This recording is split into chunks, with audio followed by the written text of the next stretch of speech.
Sud Radio Midi, Jean-Marie Baudry. C'est un record cette année, le nombre de salariés qui ont démissionné de leur CDI. On n'avait jamais vu ça, plusieurs centaines de milliers. Est-ce que le salarié est en train de reprendre le pouvoir sur l'employeur ou sur le recruteur? C'est la question qu'on se pose autour de ce phénomène qui nous vient des États-Unis, qu'on a appelé la grande démission. Pourquoi les Français démissionnent de leur CDI? On en parle avec nos deux invités. Jean-Claude Delgen, bonjour à vous. Bonjour. Vous êtes président de Technologia, qui est un cabinet d'évaluation et de prévention des risques professionnels. Vous êtes aussi auteur de ce livre, Idées reçues sur le burn-out. C'est publié aux éditions Cavalier Bleu. Emmanuel Lafont est également avec nous. Bonjour à vous. Bonjour à toutes, bonjour à tous. Vous êtes fondateur du groupe Sparte qui accompagne notamment les entreprises dans le recrutement, pas seulement, mais dans le recrutement. En d'autres termes, c'est vous qui vous arrachez les cheveux en ce moment parce que vos clients vous appellent en disant « j'en ai encore 10 qui ont démissionné ». Comment ça se fait? Pourquoi ils partent? Très bonne question. En fait, alors il me reste des cheveux, vous voyez. Donc finalement, nous, nos clients, ça va, ils tiennent le coup. Il n'y a pas 36 solutions. Il faut changer un petit peu son fusil d'épaule et son approche des candidats et de ses collaborateurs. C'est ce qu'on explique en fait à tous nos clients qu'on accompagne aujourd'hui.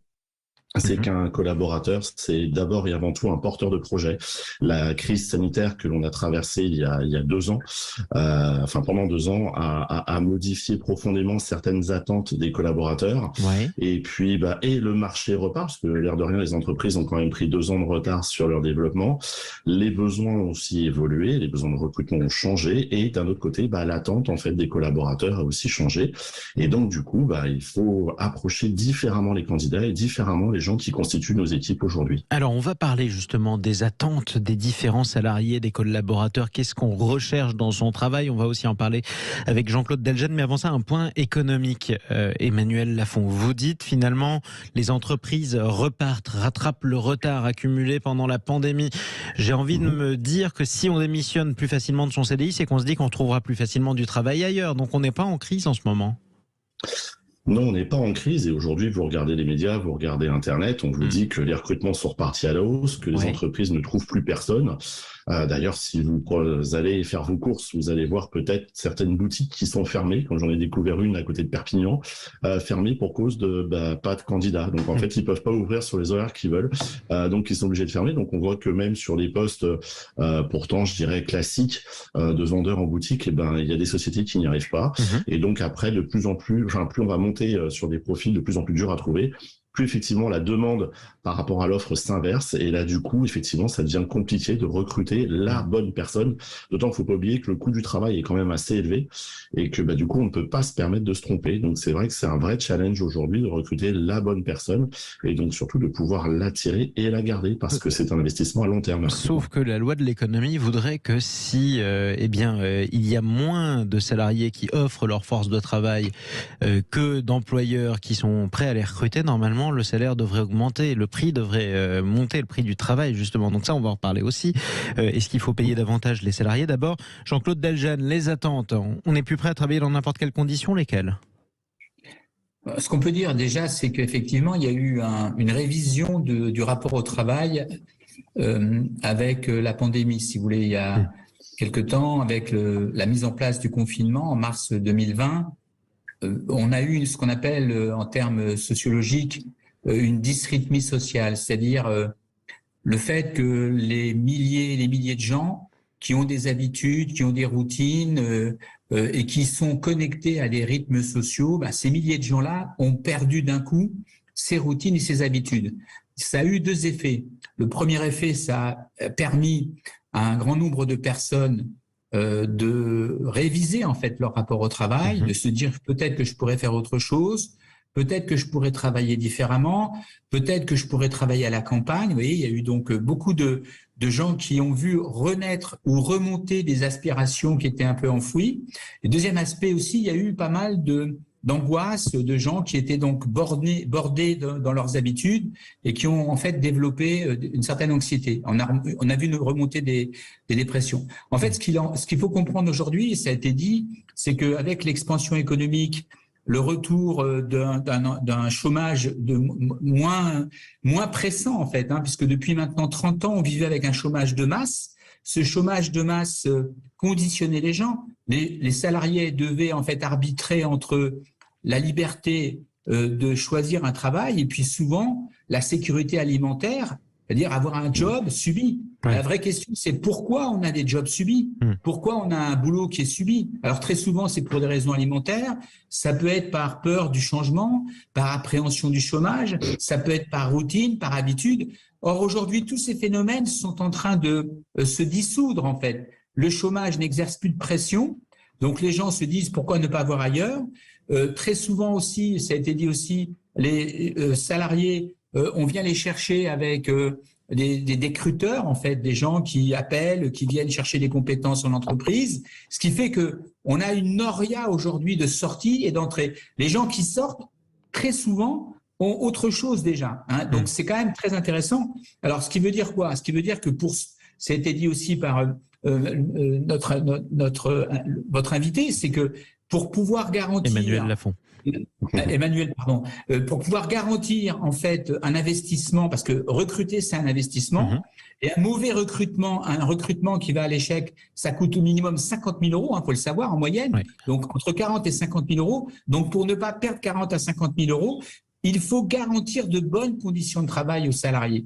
Les bonnes conditions de travail, c'est celles qui ont des exigences professionnelles qui sont à peu près en adéquation avec les compétences, avec un bon collectif, de bonnes ambiances, une bonne considération. Il faut revoir les conditions de travail, sinon les gens quittent.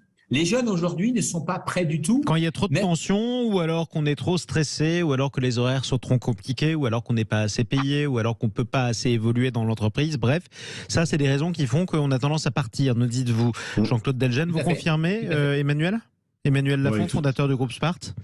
Merci beaucoup. Oui, tout à fait. En fait, nous, on utilise maintenant des index juste pour mesurer, pour prendre entre guillemets la température de l'adhésion des équipes. On dit qu'il faut qu'ils adhèrent à 4 facteurs qui sont l'adhésion aux valeurs, aux projets, aux produits et à l'équipe. C'est des choses qu'on regarde simplement pour s'assurer que les collaborateurs vont avoir envie de rester dans l'entreprise. Ensuite, on va avoir une vraie problématique, un vrai challenge au niveau du leadership, c'est d'avoir vraiment une entreprise qui emmène ses salariés vers un projet commun. C'est-à-dire que aujourd'hui, les salariés ont vraiment travaillé, enfin les collaborateurs ont vraiment travaillé sur eux-mêmes, sur leurs attentes, comme vous disiez, c'est très important de souligner leurs attentes vis-à-vis de l'entreprise, vis-à-vis aussi de leur vie professionnelle, qu'est-ce qu'ils en attendent. Et ce sont des porteurs de projets, je le répète.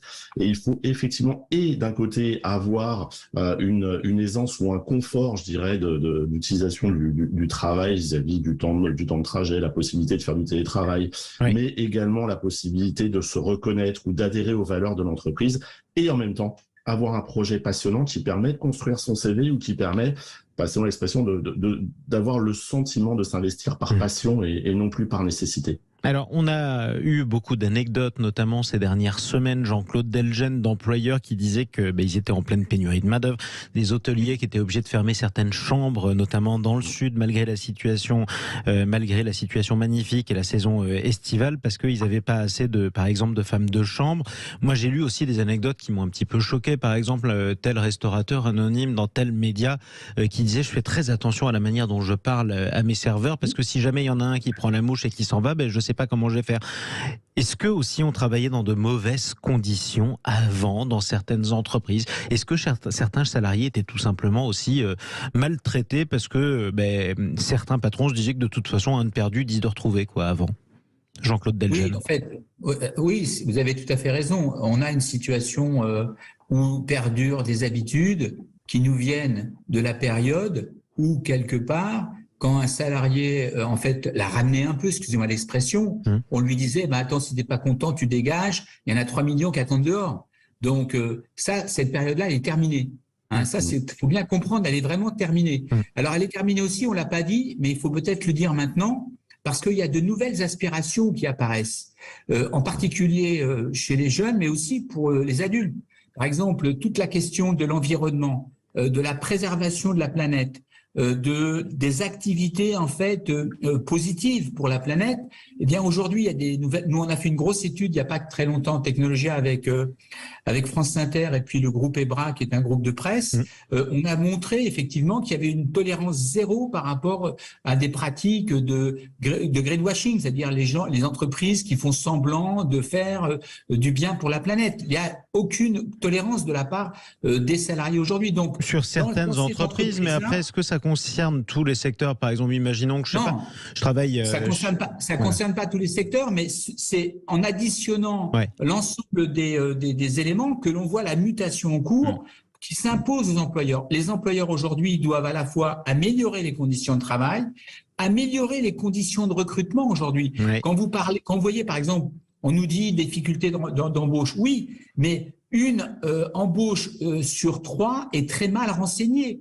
On n'a même pas le salaire parfois dans les informations qui sont données. On n'a pratiquement pas de réalité concrète opérationnelle sur le poste à pourvoir. Donc, ce qui fait qu'effectivement, on ne peut pas recruter dans ces conditions-là. Ça, c'est le deuxième cas. Et puis, le troisième cas, il faut effectivement, on s'était dit avec Emmanuel, il faut bâtir un projet. C'est-à-dire que la personne, elle arrive, elle n'est pas un pion parmi d'autres, il faut la considérer en tant que personne, en tant qu'être agissant, pouvant apporter sa créativité dans la mesure du possible. Alors, il faut bien comprendre aussi une chose, c'est que les démissions que l'on a constatées et qui sont constatées aussi à l'étranger, se font beaucoup dans le secteur de manufacturier. C'est-à-dire là où il y a les emplois les plus pénibles. Quand vous êtes ouvrier à la chaîne chez un équipementier automobile, par exemple, c'est très compliqué. C'est un travail subi, c'est un travail difficile. Et donc, ces métiers-là sont effectivement en déshérence aujourd'hui. On n'arrive plus à attirer les jeunes. Vous voyez ? Alors,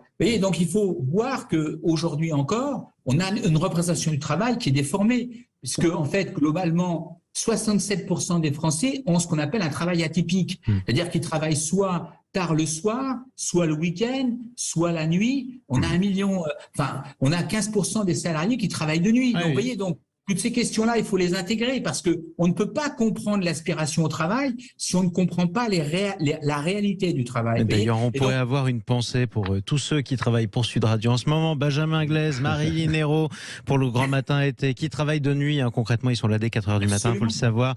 Laurence Garcia, qu'on retrouvera demain dans le Grand Matin Week-end, pareil, qui arrivera à 4h ou à 5h. Ces gens-là ne dorment pas. C'est atypique et ils sont courageux. Restez avec nous, les amis. Jean-Claude Delgen, Emmanuel Lafont. On se retrouve dans un instant. Les salariés sont-ils en train de reprendre le pouvoir? On parle de la grande démission. Tiens, vous songez à démissionner, vous avez un CDI, mais vous en fichez, vous voulez changer de vie. Vous pouvez aussi témoigner sur nos réseaux sociaux Sud Radio ou alors au 0826 300 300. Laissez-nous vos messages. À tout de suite. Sud Radio Midi, Jean-Marie Baudry. On est ensemble jusqu'à 13h30 sur Sud Radio. N'oubliez pas, mes petits amis, que vous n'êtes que des salariés. L'espèce la plus vulnérable du monde capitaliste, des chômeurs en puissance. Réplique culte avec Bernard Blier qui l'incarnait magnifiquement lorsqu'il s'adressait à ses salariés. Eh bien, ce genre de choses ne se dit plus. Manifestement, les salariés sont en train de reprendre le pouvoir. C'est la grande démission. Des centaines de milliers de salariés français ont quitté leur CDI cette année. On en parle avec Jean-Claude Delgen, directeur général de Technologia. Nous sommes également en direct sur Sud Radio avec Emmanuel Lafont, fondateur du groupe Spart, qui aide notamment les entreprises dans leur recrutement. Le chômage qui est bas, plutôt bas en fait, et c'est ça qui change tout. Emmanuel Lafont. Oui, ça change tout et c'est aussi la compréhension qu'un salarié ou un collaborateur qui part, ça crée plus qu'un trou, ça crée un vide avec des désorganisations, avec des gros risques. Et tout à l'heure, Jean-Claude soulignait qu'un recrutement, c'est un risque à 40 ou 50 000 euros. Ouais. C'est grosso modo une année de salaire chargé qu'on jette en l'air et puis on attend de voir ce que ça donne. Et quand quelqu'un part, c'est de la compétence à retrouver, c'est aussi une force de travail à retrouver et ça prend beaucoup de temps, mais c'est un vrai investissement. Donc c'est toujours risqué. On parlait de ce chômage. Ouais. Le taux de chômage en France est resté stable au dernier trimestre à 7,3%. On est à un petit peu plus de 2 millions de chômeurs, 2 200 000. Vous le disiez, Jean-Claude Delgen, la période des 3 millions de chômeurs, c'est terminé. J'ai envie de dire, malgré tout, il en reste 2 200 000 qui sont sur le carreau ou alors qui ont aussi des emplois parfois subis, précaires, avec des horaires compliqués qui leur permettent pas de gagner leur vie. Si la situation est devenue favorable aux salariés, pourquoi en reste-t-il au moins 2 200 000 sur le carreau, Jean-Claude ? Écoutez, c'est pas des situations chimiquement pures. Bien sûr. Vous avez des gens qui sont avec un travail non choisi, ce qui n'est pas le cas des salariés, par exemple, de Sud Radio qui travaillent la nuit, qui ont un travail vocationnel. On a tous signé, oui, effectivement, on adore ça. C'est une passion, un sacerdoce, on aime ça. Voilà. Et en plus, on est nombreux. C'est très important. Donc, après, si vous voulez, quand vous êtes enferré dans un travail avec des crédits, avec des contraintes, des charges familiales, etc., vous avez l'esprit de responsabilité. C'est pas toujours simple d'évoluer. Vous voyez, par exemple, moi, j'ai fait l'ouverture du congrès là des départements de France en octobre et qui se tenait à Bourg-en-Bresse. Et les responsables de département se demandaient comment stabiliser tous ces gens. Il y avait à peu près 600 000 personnes qui avaient quitté la région parisienne pour aller en province, pour aller y compris donc dans cette région de l'Ain. Bon, eh bien, les gens en fait étaient partis. Ceci dit, au bout d'un certain temps, ils reviennent parce qu'ils sont aujourd'hui contraints. On est obligé d'être malgré tout. C'est compliqué de travailler à 100% loin de son job. Vous voyez, même si on peut bénéficier de télétravail. Donc, il y a des contraintes qui demeurent. Vous voyez. Alors, sur la question du salariat, le salariat n'a jamais été aussi important en France. Par exemple, vous avez des professions qui naturellement sont des professions libérales, comme par exemple le médecin ou comme par exemple l'architecte. Ces métiers-là, aujourd'hui, eh bien, quand vous discutez avec les jeunes qui rentrent dans ce métier, beaucoup préfèrent être salariés. Parce que c'est plus protecteur que d'être dans une profession libérale aléatoire où vous n'allez pas trouver des contrats, vous allez avoir des rémunérations difficiles, etc. Vous voyez. Donc, et vous avez des horaires quand vous êtes salarié. Ça, c'est aussi l'autre aspect qui est très important. Vous parliez des médecins, on en a parlé. La région Occitanie, avec sa présidente Carole Delga, on crée des postes de médecins salariés dans des déserts médicaux. D'autres médecins ont du mal. C'est vrai que ça change tout. La différence, d'ailleurs, entre un salarié et un indépendant, c'est ça surtout, Emmanuel Lafont. Ah oui, un salarié, malheureusement. Alors attention, parce que il y a deux types de salariés. Il y a un contrat qu'on dit effectivement aux horaires fixes, on a d'autres où on fonctionne au forfait, où en fait on a juste un volume de travail à donner dans l'année. Absolument. Et après on peut s'adapter comme on veut.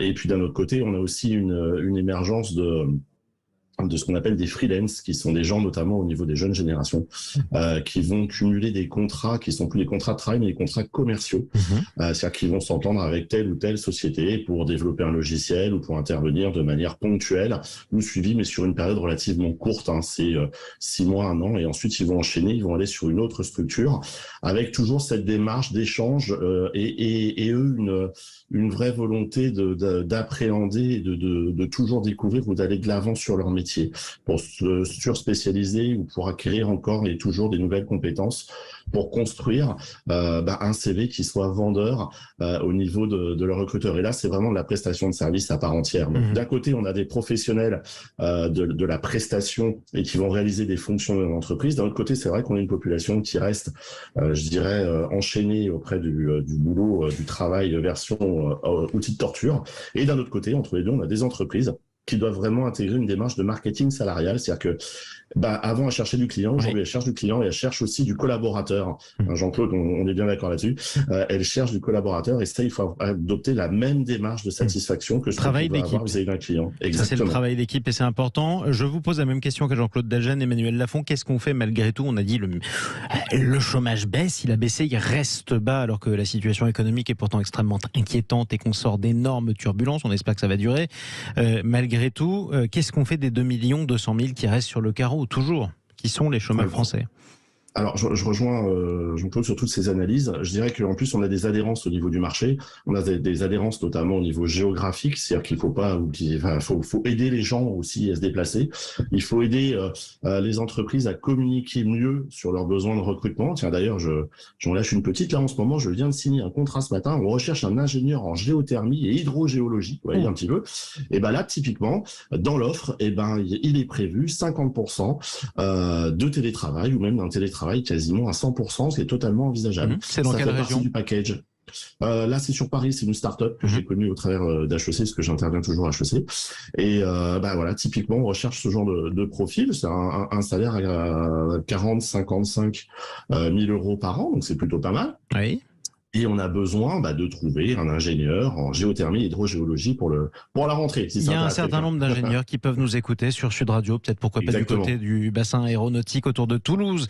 0826 300 300, vous laissez vos messages et puis on vous donnera les coordonnées d'Emmanuel Lafont si vous souhaitez postuler un chercheur, notamment en géothermie. C'est le moment, ça peut servir. Un conseil avec Jean-Claude Delgen, justement. J'ai un CDI depuis longtemps, un travail où je ne sais pas si je l'aime pas ou si je l'aime bien, mais a priori ça se passe correctement, mais parfois j'ai ce petit frisson, suis-je au bon endroit? Est-ce que je dois partir ou pas? Regarder ailleurs ou pas? Tout dépend en fait de l'âge que vous avez, premièrement. Tout dépend de l'évolution professionnelle de votre métier. Si vous êtes, par exemple, dans un métier qui est en forte tension, c'est évident que vous avez peut-être intérêt à prendre l'option. Enfin, il y a des milliers de situations singulières, en fait, parce que si vous avez un conjoint qui bosse, qui a un boulot à peu près sécure et qui vous soutient, vous pouvez prendre le risque. Si vous êtes dans une situation un peu précaire tous les deux, attention. Enfin, voyez, donc il faut vraiment faire attention. Alors, sur la question du plein emploi, il faut savoir que sur la question des 2 millions, en fait, on est à peu près à 7-8% aujourd'hui. C'est ça, 7,2. Descendre en dessous 5%, c'est compliqué parce que vous avez un chômage qu'on appelle frictionnel qui est normal quasiment. Entre ceux qui partent, ceux qui attendent de revenir, effectivement. Voilà. Bon, si on arrive à 5, ce sera historique parce que moi, vous voyez, ma génération dans les livres d'histoire a jamais connu ce genre de chiffre du chômage quand même. On parlait des 20 piteuses, on en est à 40 piteuses après les 30 glorieuses. Donc si ça peut revenir, ce sera merveilleux. Merci à tous les deux d'être intervenus sur Sud Radio. Jean-Claude Delgen, qu'on entendait à l'instant, président du cabinet Technologia, qui fait de l'évaluation et de la prévention des risques professionnels. Je rappelle votre livre, Idées reçues sur le burn-out, notamment, c'est publié aux éditions Cavalier Bleu. Merci à vous, Emmanuel Lafont, fondateur du groupe Sparte, qui accompagne les entreprises dans leur recrutement. La journée continue sur Sud Radio. D'abord, on embrasse Thomas qui nous a appelé au 0826 300 300 depuis Toulouse et qui assistera avec la personne de son choix à ce beau match TFC Lorient au Stadium Toulouse dimanche à 15h. Quoi qu'il en soit, on se retrouve tout de suite avec les clés d'une vie. Jacques Pétis et son invité Catherine Ney.